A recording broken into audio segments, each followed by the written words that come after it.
বিবি জুবাইদা বললে মদিনাবাসীর জন্য একটু পানির ব্যবস্থা করে দাও। হারুন রশিদ করে দিলেন। যেদিন যাবেন মদিনা দেখবেন চ্যানেল খনন করা আছে।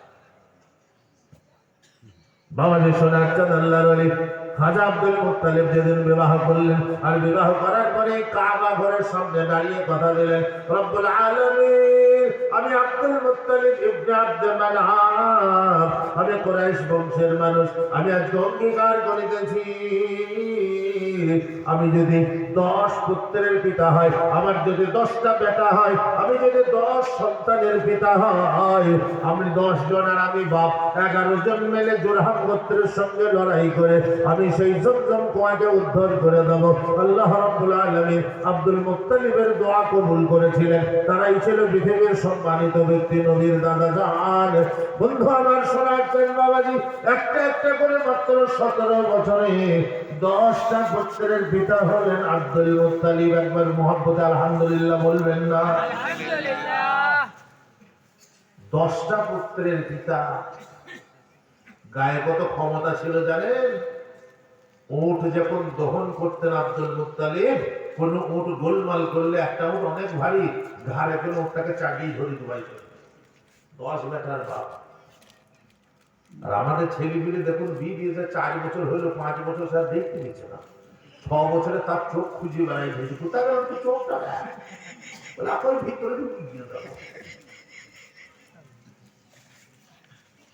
বাবাজি শোনাচ্ছেন নবীজির দাদি জান 10 পুত্রের জননী হওয়া সত্ত্বেও গায়ে এত ক্ষমতা ছিল, এত শক্তি ছিল, আব্দুল মুত্তালিবকে কাজ করতে দিতেন না, নিজেই কাজ করতেন। 10 পুত্র যখন হয়ে গেল, ছেলেরা একটু একটু করে বড় হলো, কান দিয়ে শুনুন, একটু একটু বড় হয়ে গেল। আব্দুল মুত্তালিব কাবা ঘরের সূত্রে একদিন সন্ধ্যাবেলায় 10 ছেলেকে ডাকলেন, আর 10 ছেলেকে ডেকে বলছে, বাবা আমি আব্দুল মুত্তালিব, আমি শপথ গ্রহণ করেছি, আমি যদি 10 পুত্রের পিতা হয়, আমরা করবো কি, ওই কাবিলায় বাড়ি জুরহামি গোত্রকে সটিয়ে দিয়ে ওই জমজম কুয়াটাকে উদ্ধার করবো, তোমরা সাথ দেবে কিনা বলো? 10 পুত্রে বললে, আব্বা জান লাব্বাইক, আলহামদুলিল্লাহ আমরা সাথ দেবো। সারা ছেলেদের মধ্যে সবচেয়ে বেশি সুন্দর ছিল, মক্কাবাসীর প্রিয় ছিল, সমস্ত ভাইয়ের চেয়ে প্রিয় ছিল, সবাই যাকে ভালোবাসত, সেটা আমার নবী, আপনার নবী, কুল কায়নাতের নবী, নবীকুলের শিরোমণি মুহাম্মদুর রাসূলুল্লাহ। একবার বলুন সাল্লাল্লাহু আলাইহি ওয়াসাল্লাম। তিনার আব্বা জান আব্দুল্লাহ আল্লাহ রাব্বুল আলামিন বিশ্ব মানবতার পরম চূড়ান্ত কণ্ঠভাবে সারা পৃথিবীতে সভ্যতা সংস্কৃতিকে ছড়ানোর জন্য, পৃথিবীর মানুষের ভিতরে ভাতৃত্ব বন্ধন করার জন্য আল্লাহ রাব্বুল আলামিন যে নবীকে পাঠাবেন, তার আব্বাকে আগে থেকেই পবিত্র বানিয়েছেন, সুন্দর বানিয়েছেন। তো আব্দুল্লাহ এসে বলল, আব্বা জান কেউ না যায়, আমি একা যাব আপনার সঙ্গে। যাক ছেলেকে আল্লাহ নবী বানাবেন, কথা শুনুন। 10 জন ছেলে, 1 জন আব্বা, 11 জন তলোয়ার উঁচু করে বেরোলো। যেদিন বেরিয়েছিল সেদিন ছিল মুহররম মাসের 10 তারিখ আশুরা। তখন কিন্তু হযরত আলীর জন্ম হয়নি। নবী মুহাম্মদ রাসূলুল্লাহ সাল্লাল্লাহু আলাইহি সাল্লাম মা আমিনার গর্ভে তখন আসেন।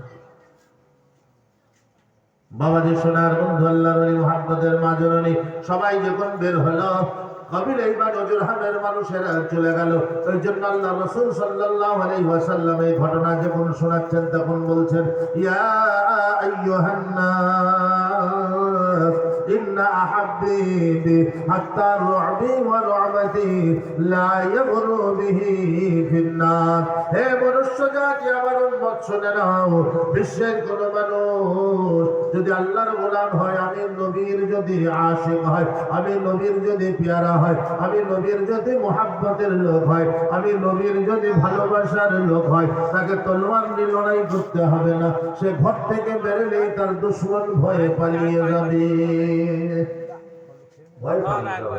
একবার দূর শুরু করুন আল্লাহ।